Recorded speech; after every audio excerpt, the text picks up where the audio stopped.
Building your own client base as a freelance writer can be really daunting. Trust me, I know from experience. I'm Sarah Turner. I'm a freelance medical copywriter and copywriting mentor, and I have helped thousands of people build their client bases. So I know what goes into it, and I know all the struggles that come with it, including the mental ones, which is honestly a lot of what the issue is. It is such a struggle when you're new and you're unsure to really go after the clients that you deserve because you have that doubt in the back of your mind, that wonder of whether or not you should even be going after those like big clients.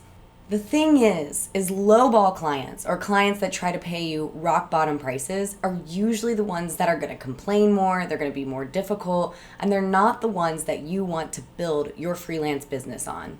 So today's video is all about giving you some really important red flags to look out for so you can spot these clients before you're way far down the path and then you're trying to figure out how to get rid of them. Or even worse, before they beat you down and you think that you're not a good writer. Because I've worked with clients that made me question my own abilities. Now, it's important to know that some people get really hung up on red flags and then they can start to see red flags where there actually aren't any. So let's talk about the nuances of these red flags as we go. So the first one is if they have a million questions, especially around pricing. Now, this is one of those nuanced red flags because asking questions isn't inherently bad. In fact, any business owner should be asking you questions if they're going to work with you. But if they are getting really nitty gritty and they are starting to ask really nitpicky questions and questioning your processes and your pricing, and they're starting to really like pinch pennies and figure out how they can squeeze things out of you, and those are the types of questions that they're asking, then that is a red flag. Another red flag is if they say your rates are way too expensive, and if they then go on to compare your rates to something they might find on Upwork or Fiverr. Listen, you really truly get what you pay for. And if you have strong rates because you deliver quality work, then you know what? You should feel really good in that.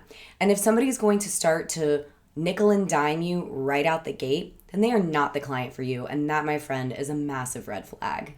After you've had enough of these interactions under your belt, they will bother you less and less. So I want to just encourage you there. At first, it can create doubt and you can be like second guessing yourself and unsure.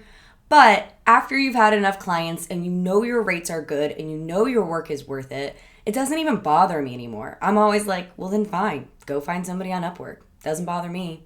So getting to that place of confidence will feel good. But until you get there, just don't even bother wasting your time with clients like this because they will drain you of your energy. And energy, as we know, is a dynamic resource, which means if you are being drained by one client, it's going to make it so much harder to build that client base that really fulfills you and makes you excited to do the work that you do each day.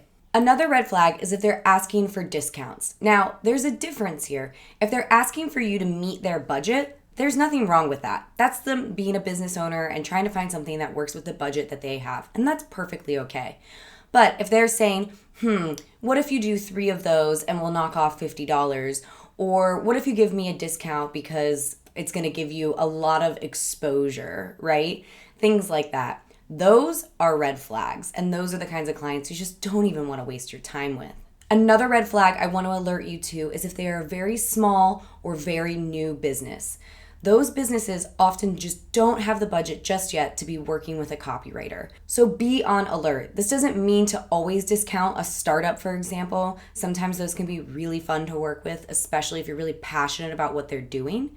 But it is something to be aware of. You don't want to get in the trenches, especially if they are a client who doesn't understand the value of your work and you have to work extra hard to explain it. Now, again, there's always nuances to these situations. You will need to explain what your work delivers and the value of it. That's part of your job. But if they don't get it, if they don't really value marketing, then it's not the client for you. Another potential red flag is when they say things that indicate that they don't really understand what you do.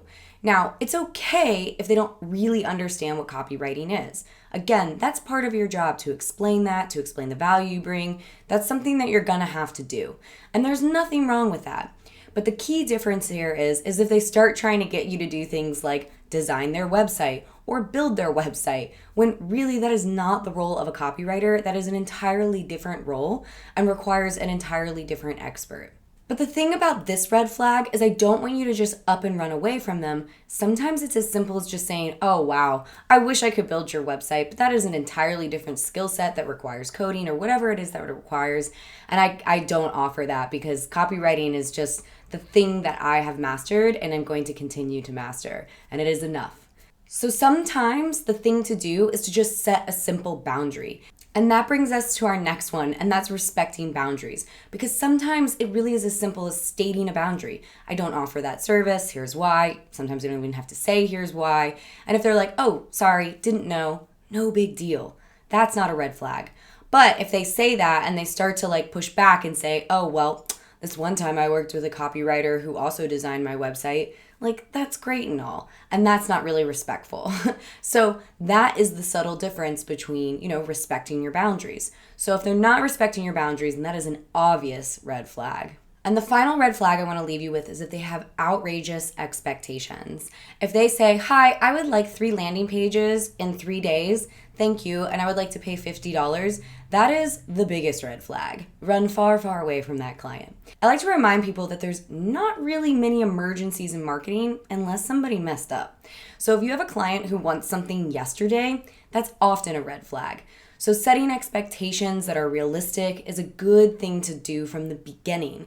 And sometimes clients don't know. So again, start by setting that boundary, pushing back just a little bit and saying, oh, landing pages are going to take far longer than 1 day to write because there's a lot of research involved. But I'm happy to get that back to you on whatever date that you have available. And I want to encourage you to resist the urge to over-explain yourself. Sometimes it's as simple as that. Just saying, no, that's not really going to work for me, but I can do this.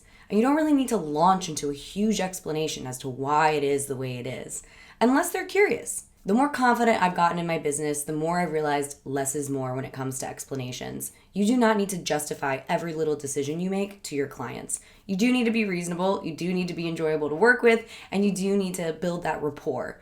But you don't need to explain every little decision that you make. And before we wrap up, I want to give a few more examples of unrealistic expectations, which could include things like wanting a 70% conversion rate on a sales page or having something show up in Google on the #1 spot within a week. Things like that. Those are red flags, my friend, and you don't really need to put up with it, but always keep in mind that sometimes you just need to educate your client. I just want to leave you with a little bonus. 2 of my favorite ways to just kind of make sure we're not wasting anybody's time is to put my prices on my website. A lot of copywriters don't do that because they like to come up with custom plans, things like that. And that makes sense. That's usually what I end up doing too. But I like to have a nice baseline on my website because at least that way, the people that cannot afford my services, we're not gonna hop on the phone and just be disappointed that we're not a good fit.